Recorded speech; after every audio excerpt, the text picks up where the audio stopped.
Let me now give the floor to Ms. Yasmin Al Ameen. You have the floor, madam.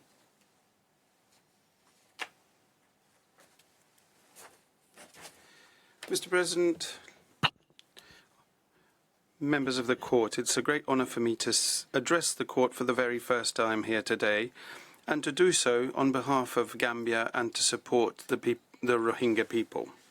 I shall address the issue of destruction and concealment of evidence of the crimes committed by Myanmar against the Rohingya, which also reveal the genocidal intent of the state. Honourable judges, such destruction and concealment was neither random nor marginal, but it was in fact the result of a coordinated policy whose effect and apparent purpose was to erase the crime by erasing its traces. The destruction and concealment of evidence betrays, in so doing, the genocidal intent of Myanmar. This destruction extends and consolidates the genocide. The UN reports, the geospatial analysis, and many testimonies establish and show that many Rohingya villages were methodically destroyed and that religious and funerary sites were razed to the ground, after which security bases and infrastructure were built on in these very places. Myanmar, therefore, intended to conceal its acts of genocide and prevent any in situ investigation. In so doing, Myanmar consolidated the fruits of its genocide by removing any trace of Rohingya presence in the martyred villages. In this context, I shall make 4 key assertions. 1. It is factually established that Myanmar systematically destroyed, altered and concealed evidence of the genocide against the Rohingya as committed during the clearance operations of 2016 to 2018. 2. It went on doing so after the clearance operations to perfect the crime. 3. Myanmar systematically opposed independent investigation and access to its territory. And 4, Myanmar's denial of the destruction of evidence is baseless. Let me start with acts as committed during the clearance operations. As my colleagues have said, between 2016 and 2018, clearing operations in the townships of Mongdo, Butidong and Ratadong were marked by a deliberate policy of destruction of the Rohingya people. At the same time as unprecedented violence was being visited on members of the Rohingya group, Myanmar tried to remove any trace of its crime and any trace of the presence of the murdered Rohingya. One of the main ways to do so was to dispose of the bodies in mass graves or to burn them. In Gudapin, in Butidong Township, for instance, the mission indicated, and I quote, and the ethnic Rakhine men to dispose of bodies. A series of pits were dug in different locations and the bodies put in them. Fin de citation. Quelques jours après les opérations. A few days after these clearance operations, returning villagers identified and mentioned burnt bodies in shallow, uncovered graves. And the video reviewed by the mission shows human heads in a state of decomposition. The same was true in other villages. These observations are also corroborated by the statement of witness MS, which you will hear next week, and he testified that in Mingi, in Tulatoli, in Rohingya, and I quote, after people had been killed, the military and Rakhine collected all the dead bodies like timber and put them all together in 4 big holes, which some of them had dug. Some people were still alive at that point, but they were very severely injured, and the military and Rakhine dragged their bodies and put them in the fire. Then they brought some grass from the village and put it on the dead bodies. Then they put petrol or kerosene, I don't know which it was. I saw them pour something from the bottle and set light to these holes full of bodies. Some of the small children died from the initial shooting or being attacked by knives, but most were later thrown on the fire in the graves that were dug. You have heard of similar or even worse atrocities in my colleagues' statements. It is therefore not surprising that the fact-finding mission came to the following conclusion. The information points to a concerted effort by the Tatmadaw to dispose of Rohingya corpses following the clearance operations in villages. The manner in which the bodies were disposed of, including through the preparation of large pits, both to burn bodies and to bury them, suggests both a level of pre-planning and an intention to destroy criminal evidence. It is likely that hundreds and possibly thousands of bodies have been burned, buried, or subsequently destroyed.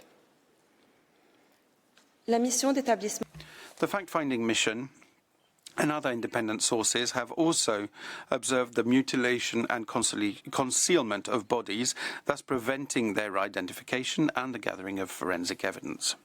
A report by Associated Press documented through time-stamped videos taken on mobile phones and on satellite imagery and interviews at least 5 mass graves of Rohingya civilians in Gudapin. They also showed that the bodies had been burnt with acid in a clear attempt to destroy evidence. Soldiers brought large acid containers, used them to burn away the hands and faces. Public videos show puddles of acid around corroded bodies, as you can see in the public report that you will find under tab 6 of your binders. According to the UN mission, these macabre practices, which were planified methodically and methodically implemented, aimed at destroying any evidence of the crimes committed against these victims. Mr. President, ladies and gentlemen of the court, these damning facts are nothing random. They required a specific organization and logistics, something the armed forces had at its disposal. They were in fact confirmed also by the confessions of members of the Tatmadaw, which mention explicit orders to burn Rohingya villages and to remove incriminating evidence.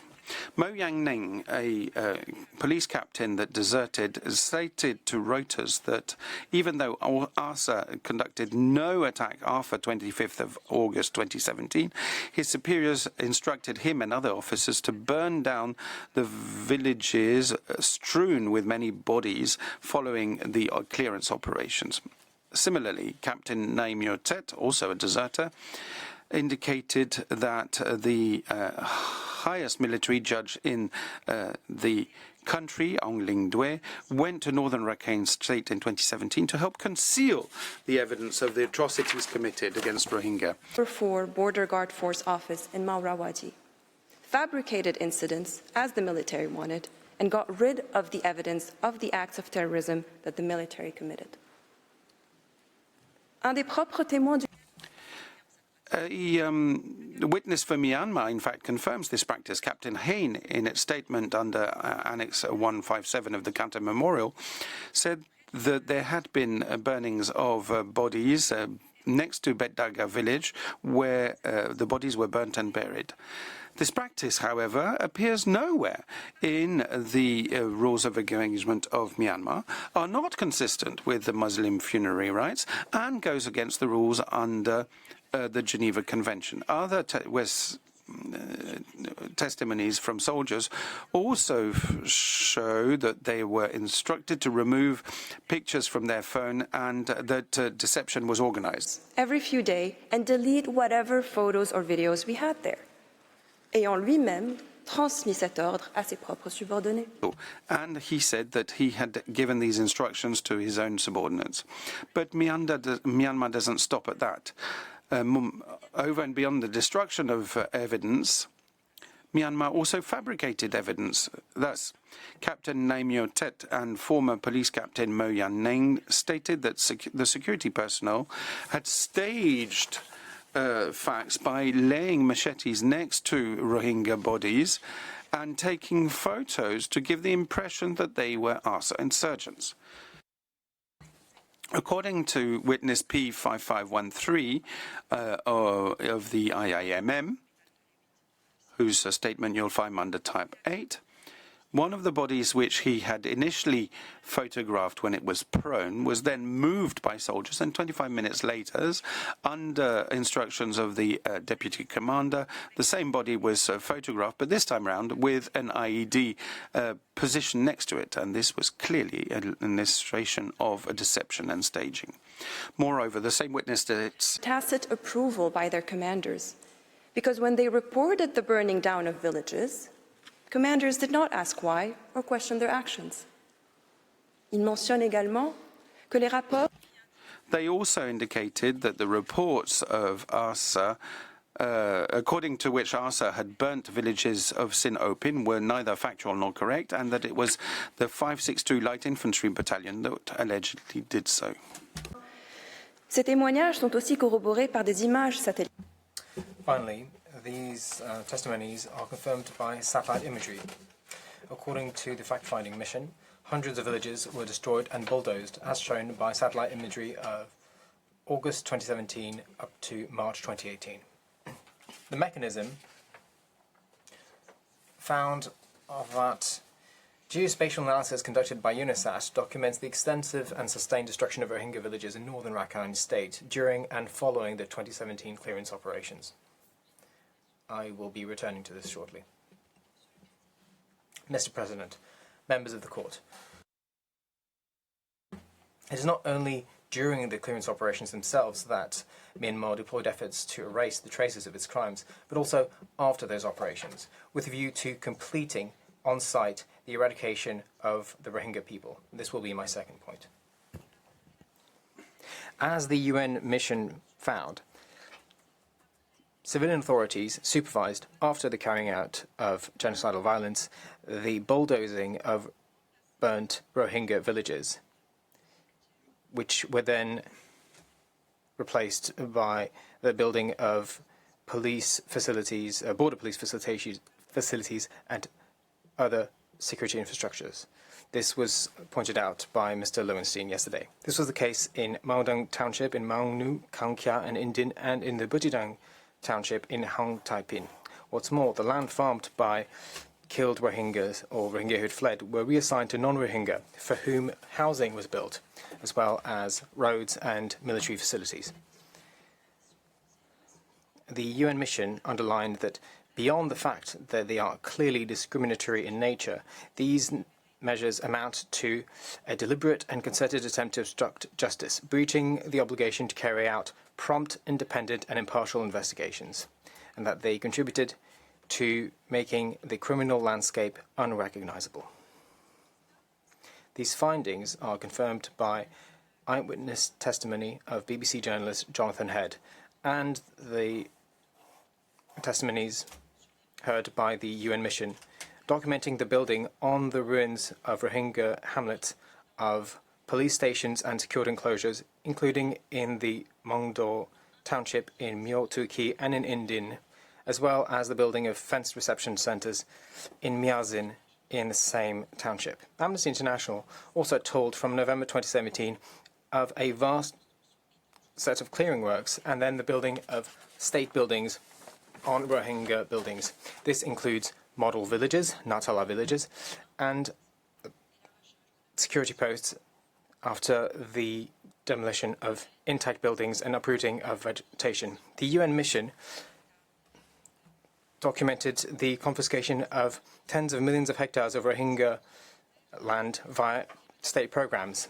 That is the Union Enterprise for Humanitarian Assistance, Resettlement and Development in Rakhine, and the amendments to the law on vacant, fallow or virgin land, facilitating the attribution of Rohingya land to other groups or their repurposing for military purposes.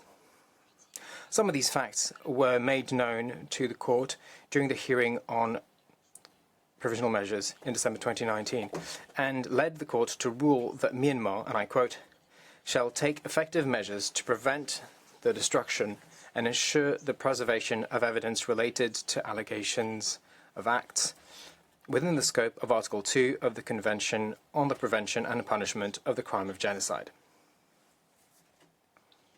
It is evident that the order of the court cannot erase destruction that took place before the 23rd of January 2020. But despite this order, the burning of Rohingya villages with a view to erasing evidence did not stop. The High Commissioner for Human Rights told on the 30th of June 2020 of large-scale fires in May 2020 in Bujidang Township, as seen by eyewitnesses and confirmed by satellite imageries, showing that areas where up to a dozen Rohingya villages once stood lay in ashes. The High Commissioner underlined that those were not only homes, but also constituted evidence of what happened in 2017, calling for immediate preservation measures. Members of the court, in its rejoinder, Myanmar alleges that its own inquiry showed no visible evidence of burned villages in Bujidang Township was found for the alleged time period. But Myanmar statements are self-serving, not verified by an independent source, and I would recall, Myanmar refused access to its territory for any independent inquiry. The UN Special Rapporteur on the human rights situation in Myanmar pointed out in September 2020 that a new military infrastructure had been built on the land where Rohingya villages once stood. In September 2020, the IIMM published a report that you will find at tab 7 of your file, pointing out that despite the court's order, Myanmar had carried out a policy of systematic demolition and alteration of the sites concerned.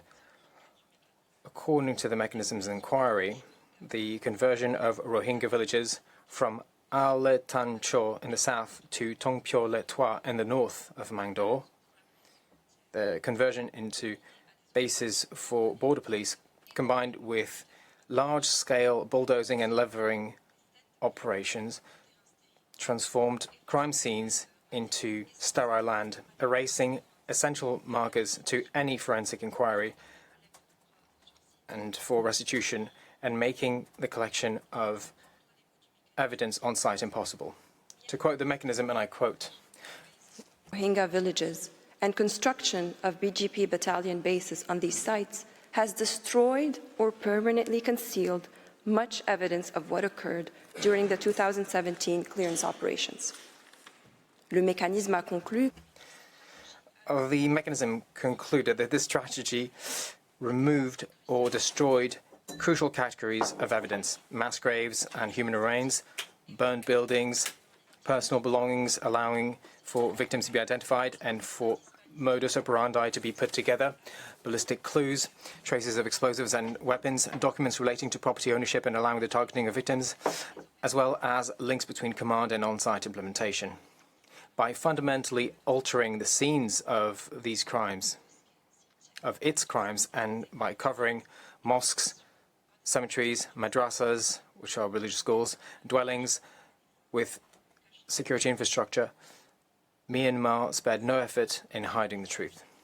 In this regard, successive satellite imagery of the same places taken over time show undeniably that these efforts were carried out to hide things. The UNOSAT's analysis found that on many sites that were partially or totally destroyed by fires started by the Satmador, the land had been cleared of vegetation and levelled, and state facilities had been built. To mention one example, the satellite image you see on screen shows that in several Mangdo Township Rohingya villages, there was widespread destruction. That which happened up until November 2018 appears in yellow, whereas that which happened between November 2018 and April 2019, that is to say, after the clearance operations, appear in red. The ASELI project is a collection of interactive geospatial data which compiles open source evidence and was developed in collaboration with the Center for Advanced Studies. It has found at least 44 sites where new construction has taken place since 2018, or took place in 2018, on the site of former Rohingya villages, burned to the ground. A pattern which the NGO sums up in the following terms, which sum up Myanmar's intention: burn, destroy, erase. Un effort, pour rendre le... and which is consistent with an effort to render much of the landscape unrecognizable. This data confirms that the disappearance of buildings and vegetation, followed by the building of police and military facilities and model villages, are part of a systemic effort aiming to reshape the area where Rohingya people lived so as to erase any evidence of the mass killings and prevent survivors from ever returning. This is clear on the satellite images you are being shown. You see villages burnt and then new buildings. The first example relates to Indin village in Mongdo Township. Between January and February 2018, as the images show, villages were burnt down while new constructions were being built at the same time. Second example, Chenkali village, Kotankok in Ratadong townships in March 2019, where you see a similar pattern. Third example, Gudapin village in Butidong township in 2020, where things went the same way. Lastly, Kankia in Mongdo township. This highlights the same sequence of acts: burning followed by new constructions. We have here only a few examples taken from the UN mission. My third point, Mr. President, is that by preventing any access to its territory, Myanmar in fact facilitated the destruction and erasure of evidence, despite repeated calls by UN bodies and despite the obligations of preservation in the order of the court. Mr. Reichler mentioned it last Monday, and this is a fact. Myanmar hides behind its sovereignty and behind the lack of obligation to cooperate with UN bodies, but this obstructionist behavior clearly shows that Myanmar has something to hide. Despite the court's order, which, as I said, called on Myanmar to take effective measures to prevent destruction and ensure the preservation of evidence, the respondent continuously refused to grant access to its territory to the UN or any other independent mechanism, and argued that the Genocide Convention imposed no obligation to cooperate on it. However, hindering investigation while razing villages and building military and police buildings on the cream sign, it is incompatible with the implementation in good faith of the order to preserve evidence. Ladies and gentlemen of the court, this brings me to my fourth point. Despite the many pieces of evidence that I have mentioned, Myanmar denies its own practice of evidence destruction. It argues that Gambia submits no evidence of the specific circumstances of the burnings, and adds that attributing these facts to its armed forces is not established. But the alternative explanation, that is that the Rohingya themselves had burnt down their villages, is all the more disgraceful as it is false. In fact, you only have to look at the public reports and the testimony of BBC journalist Jonathan Head, which clearly states and shows that the photos supposedly showing Rohingyas burning down their houses have, in fact, been staged by the Tatmadaw, as Mr. Suleiman said on Monday. Moreover, Myanmar gives no credible evidence to support this surprising argument. Myanmar also relies on self-serving statements of ARSA prisoners locked up in the notorious Butidong prison, who have a good reason to sign anything the jailers will ask them to, as Mrs. Ho said yesterday. Now, caught red-handed because of satellite images, Myanmar does not deny bulldozers was used to clear out burnt-down Rohingya villages, but it is saying with great cynicism that it was preparing facilities for the repatriation. But what repatriation are we talking about? Repatriation towards military and police facilities built over the villages? The actions of Myanmar, as documented by UN bodies, contradict what Myanmar says. The UN fact-finding mission through its in-depth investigation, clearly indicates that Myanmar is involved in a deliberate and concerted attempt to obstruct justice.